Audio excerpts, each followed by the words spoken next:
और ध्यान से सुन लो, अभी अजीत डोभाल भी जिंदा है और रहेंगे, और तुम्हारे गजवाए हिंद को बिल्कुल भी कामयाब नहीं होने देंगे। आज आप देखिए यूपी की जनता को, उसी यूपी की जनता ने उस फ्री की रेवड़ी पे लात मारी और आज वहाँ पे माफियाओं को मट्टी में मिलाने का कार्य किया जा रहा है। बहन बेटियां वहाँ सुरक्षित है। केजरीवाल आज देख लीजिए, जो कहता था कि दिल्ली पुलिस मेरे हाथ में दे दो, हैं अब वो ईडी और सीबीआई मांगता है।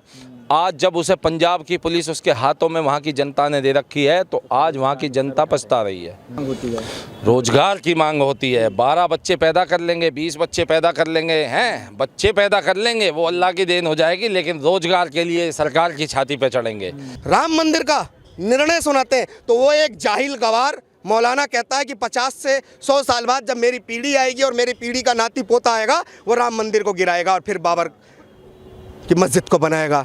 और आप ही की किताब में लिखा गया है कि गैर मुस्लिम जो इस्लाम से अलग है, जो किसी बुद्ध प्रस्ती को करता है, आप ही की किताब में लिखा गया है ना कि वो काफिर है।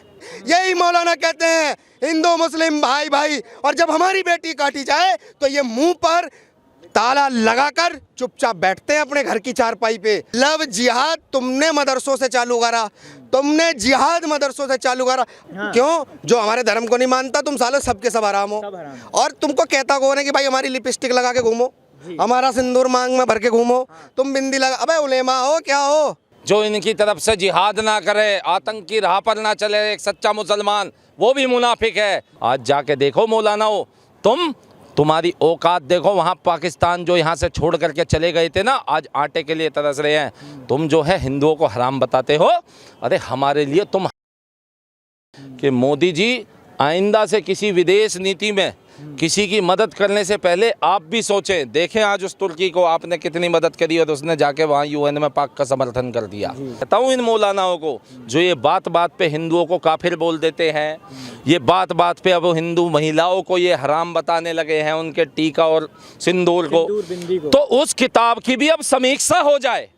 क्योंकि सन 86 की जजमेंट में भी यही लिखा है, 24 कुरान की आयतों का हवाला दे करके, कि ये कहीं ना कहीं मुस्लिमों में और गैर मुस्लिमों में विवादास्पद स्थिति पैदा करती है और ये भविष्य में सांप्रदायिक दंगा और भड़काने का कार्य कर सकती है। देखिए, प्रतिक्रिया मैं यही दूंगा, सबसे पहले दूसरों के धर्म में झांकना तो बंद कर दो जी।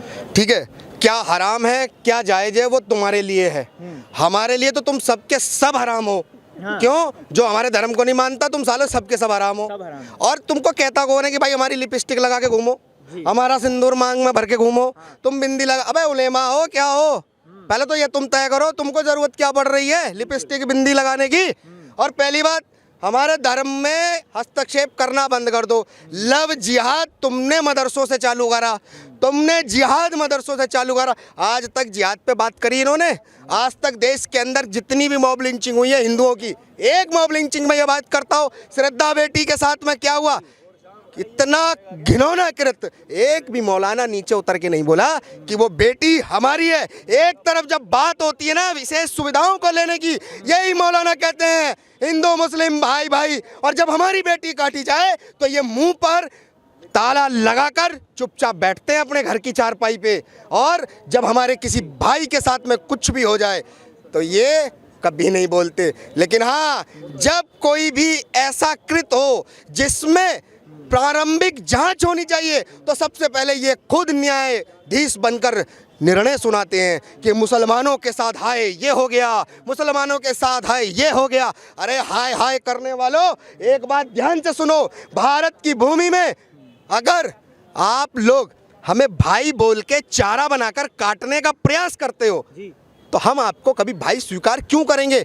और आप ही की किताब में लिखा गया है कि गैर मुस्लिम जो इस्लाम से अलग है, जो किसी बुद्ध प्रस्ती को करता है, आप ही की किताब में लिखा गया है ना कि वो काफिर है, उससे दोस्ती भी हराम है। एक तरफ आप अपने किताबों का ज्ञान मदरसों में बैठ के अपने बच्चों को देते हैं, लेकिन आप दूसरी तरफ सिर्फ कुछ पॉलिटिकल आप चाहते हैं कि मेरे को सुविधा मिल जाए तो हिंदुओं को बोलेंगे कि हम भाई भाई हैं, ये कैसे भाई भाई हक हैं? जमाना होगा तो ये कैसे भाई भाई हैं? एक तरफ जब सीएए का कानून आता है तो ये मानने से मना कर देते हैं, एक तरफ जब इनके और कानून होते हैं ये उनका हवाला देते हैं कि भारत का कानून है, हम भारत के कानून पे विश्वास करते हैं। जब एक तरफ सुप्रीम कोर्ट राम मंदिर का निर्णय सुनाते हैं तो वो एक जाहिल गवार मौलाना कहता है कि 50 से 100 साल बाद जब मेरी पीढ़ी आएगी और मेरी पीढ़ी का नाती पोता आएगा वो राम मंदिर को गिराएगा और फिर बाबर की मस्जिद को बनाएगा।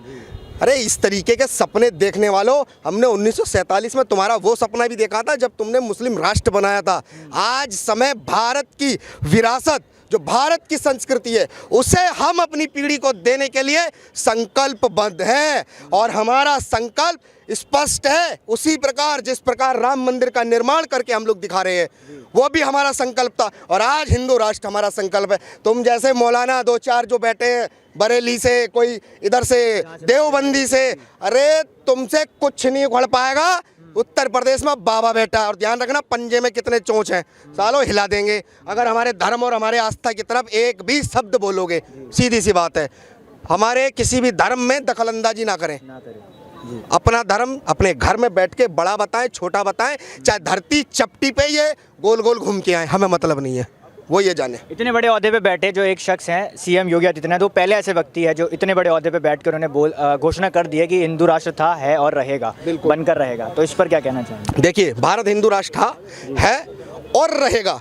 अब देखिए, भारत का हिंदू जानता है कि भारत हिंदू राष्ट्र है और मानता है, और हमारे मुख्यमंत्री साहब ने भी यही बात बोली। लेकिन अब हिंदुत्व को और भारत की भूमि को हिंदू राष्ट्र मानना केवल इन जैसे मौलानाओं का काम है, क्योंकि ये लोग लगातार अपनी स्वार्थ की राजनीति के लिए ना कत्ले आम जैसे योजनाओं पर काम कर रहे हैं। भारत के अंदर कब सिविल वॉर ये लोग खड़ा कर दें, जिसका उदाहरण भारत में दिल्ली का दंगा था।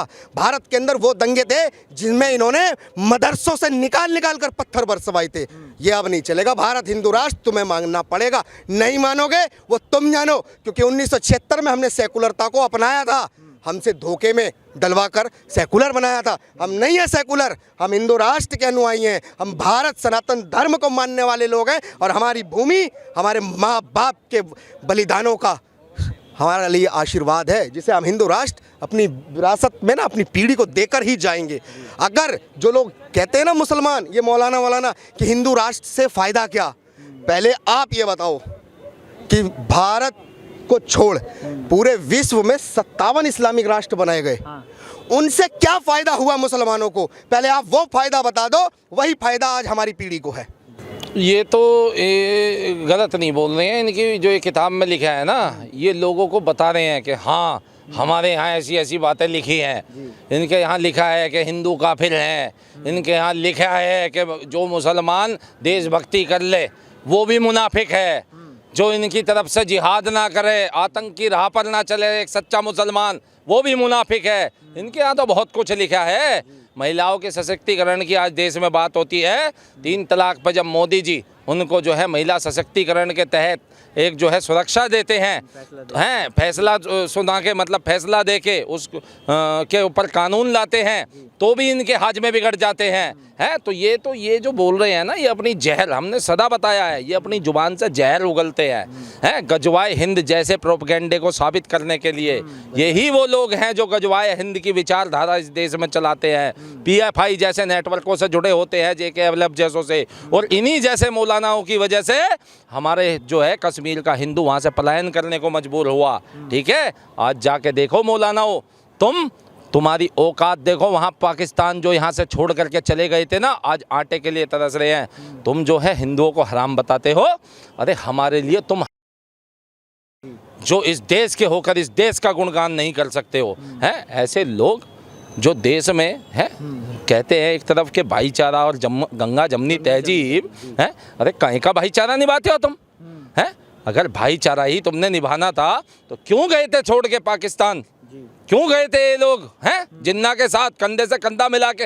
वहाँ हमारे 16% हिंदुओं को 1% पे ला दिया। हम बताते हैं भाईचारा है। और यहाँ पे देश की जनता जान चुकी है। और ये जो आज यहाँ पे आज भी कुछ लोग जो जहर उगलने का काम करते हैं, ओवैसी जैसे, कुछ मदनी जैसे हैं, कुछ वो चिश्ती जैसे जो फतवे जारी करते हैं, ठीक है, और हिंदुओं के लिए अनारगल बातें करते हैं, समय समय पे ये करते रहते हैं। कभी अल्लाह ओम को एक बताते हैं। अगर अल्लाह ओम एक है तो भाई नमाज में सुबह शाम ओम का अलंकार लगवा दो, मस्जिद से लगवा दो ना ओम का अलंकार। ये कुछ नहीं है, ये केवल जो मुस्लिम खाने पीने वाला है, जो खाने कमाने वाला मुस्लिम है ना, ये उस समाज को बरगलाते हैं। उसे कभी उसका सामाजिक विकास नहीं होने देते हैं। उसको बरगलाया जाता है कि देखो किताब में 12-12 बच्चे लिखे हैं, 20-20। अरे दिखा तो हमारे भी धर्म में कहीं बैन नहीं है 2 बच्चे से ज़्यादा करना, लेकिन हम समझदार लोग हैं, हम देश का विकास चाहते हैं, हम जनसंख्या के कंट्रोल की बात करते हैं। ये कौन लोग हैं जो ऐसा पढ़ाते हैं और सिखाते हैं, और फिर इन्हीं के पढ़ाने सिखाने के चक्कर में आज मुस्लिम युवा जो है पत्थरबाज बन जाता है, और ये मासूम कह के उसका संरक्षण करते हैं। इसीलिए बाबा का बुलडोजर जिंदाबाद है। और उसके बाद फिर रोजगार की मांग होती है। रोजगार की मांग होती है। 12 बच्चे पैदा कर लेंगे, 20 बच्चे पैदा कर लेंगे, हैं बच्चे पैदा कर लेंगे, वो अल्लाह की देन हो जाएगी, लेकिन रोजगार के लिए सरकार की छाती पे चढ़ेंगे। ऐसा नहीं है, चाहे कांग्रेस भी ध्यान रखे, चाहे सरकार कोई भी हो, ठीक है, इन्हें केवल और केवल खिलाफत चाहिए। ये खिलाफत की मांग मांगते हैं, ये खलीफा शासन चाहते हैं। इसीलिए इनके यहाँ कभी ओवैसी अपने आप को खलीफा साबित करने के लिए 100 करोड़ 15 करोड़ 15 मिनट जैसे बयान दे देता है। कभी मदनी अपने आप को खलीफा साबित करने के लिए ओम और अल्लाह को एक बता देता है। कभी चिश्ती जो है सल्तन से जुदा नारे लगा देते हैं। ये सब अपने अपने आप को खलीफा साबित करने में लगे हुए हैं। अरे जाओ देखो उन शेखों को जो तुमसे बड़े वाले खलीफा बने बैठे हैं, वो भी आज जो है दुबई जैसे देशों में राम मंदिर बना रहे हैं, शिवलिंग पे दूध चढ़ा रहे हैं, जय श्री राम के नारे लगा रहे हैं। ये क्या बात हमें सिखाते हैं। आज सनातन धर्म ही विश्व स्तर पे प्राचीनतम धर्म के नाम पे जो है प्रख्यात है। हर एक व्यक्ति इस विश्व का जानता है कि सबसे प्राचीन धर्म अगर कोई संस्कृति इस विश्व की है तो वो सनातन संस्कृति है। लोग बाग समय के अनुसार बढ़ते चले गए, बढ़ते चले गए, बढ़ते चले गए, बस उसी बांटने की ये राजनीति हो रही है। और इस राजनीति को मोदी सरकार नहीं कर रही है, इस राजनीति को ये समस्त विपक्ष कर रहा है, जिसके पेट की खलबली मची हुई है उसके पेट में, क्योंकि उनकी कुर्सियां डामाडोल हो गई हैं अखिलेश यादव जैसों की। क्यों रामचरितमानस पे सवाल उठाने लगे हैं, खुद को अब शूद्र बताने लगे हैं, भूल गए मुजफ्फरनगर की उस शूद्र बिटिया के लिए, उस दलित बिटिया के लिए जिसकी असमत पे हमला हुआ था, उसके भाई को पीटा गया है। मुस्लिमों का जो है इन्होंने केवल पक्षधार वहाँ पे किया, पुलिस भी इनके हाथों में थी अखिलेश यादव के, लेकिन इन्होंने हिंदुओं की नहीं सुनी। जब जाकर के हिंदू वहाँ कट्टर हिंदू बना था और अपनी बहन बेटी की असमत की सुरक्षा के लिए वहाँ पे आवाज़ उठाई थी। हैं ये लोग हमें सिखाते हैं भाई छोड़ दो, कुछ नहीं है इस खलीफापन में। देश केवल और केवल जमहूरियत से चलेगा, देश संविधान से चलेगा, ठीक है। जिसे ये जमहूरियत, हमें देखो मुझे शब्द का इतना नहीं पता है, कहीं ना कहीं डेमोक्रेटिक सिचुएशन को ये जमहूरियत बोलते हैं, लेकिन ये खिलाफत की मांग करते हैं, ठीक है ना। और मेरा मोदी जी से भी निवेदन है कि मोदी जी आइंदा से किसी विदेश नीति में किसी की मदद करने से पहले आप भी सोचें। देखें आज उस तुर्की को आपने कितनी मदद करी और उसने जाके वहाँ यूएन में पाक का समर्थन कर दिया, ठीक है ना, पाक का समर्थन, ठीक है ना। इतनी मदद करने के बावजूद आप देखें कि ये हिंदुओं को केवल काफिर मानते हैं। और हमारा अधिकार है विश्व में, भारत ही हिंदुओं का देश है और हिंदू राष्ट्र बनाना हमारा अधिकार है। ये हिंदू राष्ट्र था, है और रहेगा, बस इसकी घोषणा मात्र बाकी है। घोषणा तो योगी जी ने कर दी है, तब से विपक्ष भी एक्टिव हो गया है, बिल्कुल कर दी है। और उससे पहले आगाज खुद ओवैसी ने कर दिया था कि अब देश हिंदू राष्ट्र की राह पर चलने लगा है, अग्रसर है। ये खुद ओवैसी ने स्वीकार लिया था। उसी ओवैसी ने जिसने मदनी से ट्यूशन बिना लिए अपनी किताब में लिख दिया था कि मेरे पूर्वज हिंदू हैं, वही ओवैसी ने आज पहले ही बोल चुका था कि देश हिंदू राष्ट्र की ओर अग्रसर है, ठीक है। तो भैया हिंदू राष्ट्र में आप सबसे पहले समझें कि यहाँ ये देश सांस्कृतिक देश है, ये देश भाषाओं का देश है, ये देश धर्मों का देश है। यहाँ सब धर्म मतलब सौहार्दपूर्ण रहते आए हैं, लेकिन शांतिपूर्ण तरीके से। लेकिन समय समय पर कांग्रेस जैसी पार्टियों ने, विपक्ष में जो मौजूद पार्टियां हैं जिन्हें भारत के विश्व गुरु की स्थिति में आने पर ऐतराज हो रहा है, ऐसी पार्टियों ने समय समय पर तुम्हें बांटा है। आज जब ये लोगों को हिंदू मुस्लिम में नहीं बांट पा रहे हैं, तो अब ये हिंदुओं को जातियों में बांटने की बात करते हैं। देखा था राजेंद्र पाल गौतम जी, ठीक है, इनके धर्मांतरण कराने लगे थे। तो इनसे आप जागरूक हो जाएं, इनसे आप बचें। क्यों? क्योंकि मोदी जी का नारा है सबका साथ, सबका विकास, सबका प्रयास और सबका विश्वास। वो एक आंख से सबको, सबके लिए नीतियां बनाते हैं, ठीक है। अगर वो यूनिफॉर्म सिविल कोड की बात करते हैं तो वो बात करते हैं भैया 3 तलाक की भी बात करते हैं, तो वो बात हिंदुओं के लिए भी करते हैं कि यदि 2 बच्चे का कानून है तो वो केवल आपके लिए नहीं बोलते हैं, वो हिंदुओं के लिए भी बोलते हैं, पूरे देश के लिए बोलते हैं, संपूर्ण भारतवर्ष के लिए बोलते हैं वो, है। तो आप कौन लोग हैं जो इन बातों को नहीं समझ पाते हैं? आपको समझना होगा, भारत आज विश्व गुरु की स्थिति में है। भारत को विश्व गुरु बनाने के लिए आप इन पार्टियों के एजेंडे में ना फंसें। केजरीवाल आज देख लीजिए, जो कहता था कि दिल्ली पुलिस मेरे हाथ में दे दो, हैं, अब वो ईडी और सीबीआई मांगता है। आज जब उसे पंजाब की पुलिस उसके हाथों में वहाँ की जनता ने दे रखी है, तो आज वहाँ की जनता पछता रही है। जनता पछता रही है। इस देश में या तो मुगलों ने किसी के हाथ काटे थे, या आज उसकी सरकार में गरीबों के हाथ काटे जा रहे हैं। पुलिस के हाथ बांध के रख रखे हैं उसने, दिखता नहीं है। एक मुख्यमंत्री भगवंत मान बनाए थे, क्या शादी करने के लिए बनाया था मुख्यमंत्री?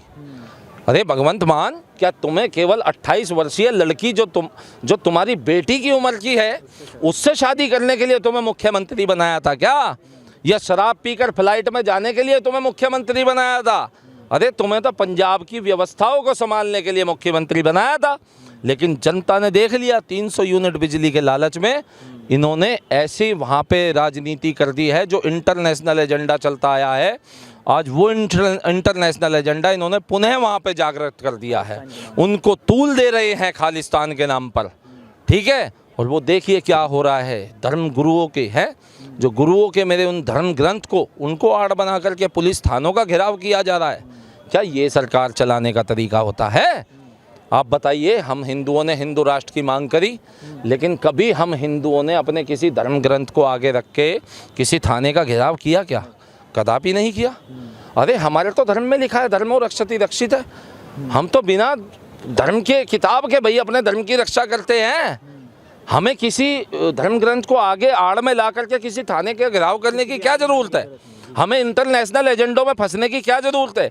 अरे मेरे देश में जहाँ 80 करोड़ से ज़्यादा हिंदू उन गुरुओं को अपना गुरु मानते हैं, हम कभी सिख समाज को अपने से अलग नहीं मानते हैं। वो हमारे भाई हैं, बड़े भाई हैं, हमारे ही परिवार के बड़े बेटे गुरुओं की शरण में जाके उनके दिखाए हुए पंथ पे चलते थे, उनके मार्ग पे चलते थे, हैं। कमज़ोर की मदद करने के लिए उस कृपाण का क्या अर्थ है? वो हमेशा कमज़ोर की मदद करने के लिए बनाई गई थी, वो ऐसे अराजकता फैलाने के लिए तो नहीं बनाई गई थी। इस चीज़ को वहाँ समझना होगा लोगों को। आज आप देखिए यूपी की जनता को, उसी यूपी की जनता ने उस फ्री की रेवड़ी पे लात मारी, और आज वहाँ पे माफियाओं को मट्टी में मिलाने का कार्य किया जा रहा है। बहन बेटियाँ वहाँ सुरक्षित है। तो आप देखिए, जनता को जानना पड़ेगा, मोदी और योगी ये ही आने वाले विकल्प है, और कोई नहीं, जो भारत को विश्व गुरु की स्थिति में बनाएंगे। है क्यों नहीं है भाई? हेमंत बिस्व शर्मा है भाई, हमारे नितिन गडकरी हैं, हमारे बहुत से नेता हैं बीजेपी में। इनमें भाई बीजेपी पार्टी के बहुत नेता हैं जो उसी विचारधारा पे चल रहे हैं। वो कभी भी बात जो है किसी को बांटने की नहीं करते हैं, वो केवल समरसता भाव की बात करते हैं। आरएसएस भी हमेशा समरसता की बात करता है। वही देखिए, मोहन भागवत जी ने कहा कि यदि कुछ लोगों को आपत्ति है और उनको बरगलाया जा रहा है, तो हम पुनः समीक्षा करने के लिए भी तैयार हैं और हम स्वागत करते हैं। लेकिन आप देखिए, देश सेक्युलर है। आपने एक किताब पे तो सवाल खड़े कर दिए, ये स्वामी प्रसाद मौर्य जैसे ने और वहाँ चंद्रशेखर जैसों ने। आपकी हिम्मत नहीं हुई उस किताब में सवाल खड़े करने की, जहाँ स्वामी प्रसाद मौर्य को भी लिखा हुआ है कि तू काफिर है। चंद्रशेखर का लिखा हुआ है कि तू काफिर है, क्योंकि तुम इस्लाम में नहीं मानते। भाई सीधी सी बात है ना। तो फिर उन पे ये सवाल नहीं खड़ा कर सकते हैं। खड़ा करें, अगर तुम इतने ही सच्चे आदमी हो, इतने ही समाज की भलाई चाहते हो, तो उस किताब पे भी सवाल खड़े करो और चलो उस किताब की भी समीक्षा करा लो। और मैं तो कहता हूँ इन मौलानाओं को जो ये बात बात पे हिंदुओं को काफिर बोल देते हैं, ये बात बात पे अब हिंदू महिलाओं को ये हराम बताने लगे हैं, उनके टीका और सिंदूर बिंदी को। तो उस किताब की भी अब समीक्षा हो जाए। क्योंकि सन 86 की जजमेंट में भी यही लिखा है, 24 कुरान की आयतों का हवाला देकर के, कि ये कहीं ना कहीं मुस्लिमों में और गैर मुस्लिमों में विवादास्पद स्थिति पैदा करती है और ये भविष्य में सांप्रदायिक दंगा और भड़काने का कार्य कर सकती है। तो भाई ये चीज़ लोगों को समझना होगा। और जो मुस्लिम समाज जो आज देश के साथ है, जो इन मौलानाओं के चक्कर में नहीं पड़ता है, जो खुल करके राष्ट्रवाद के साथ होने लगा है, उन्हें भी ये डांटने धमकाने लगते हैं, उनको भी ये मुनाफिक बोलने लगते हैं। तो आपके एजेंडे अब नहीं चल पाएंगे। ये सब एजेंडा केवल और केवल गजवाए हिंद का चल रहा है, गजवाए हिंद। और ध्यान से सुन लो, अभी अजीत डोभाल भी जिंदा है और रहेंगे, और तुम्हारे गजवाए हिंद को बिल्कुल भी कामयाब नहीं होने देंगे। चाहे PFI हो, चाहे मुजाहिदीन हो, चाहे JK-LF हो, चाहे कोई भी आतंकवादी संगठन हो, इस देश में नहीं पनप पाएगा, बिल्कुल नहीं पनप पाएगा। जितने भी आतंकी हैं सब मिट्टी में मिला दिए जाएंगे, मिट्टी में।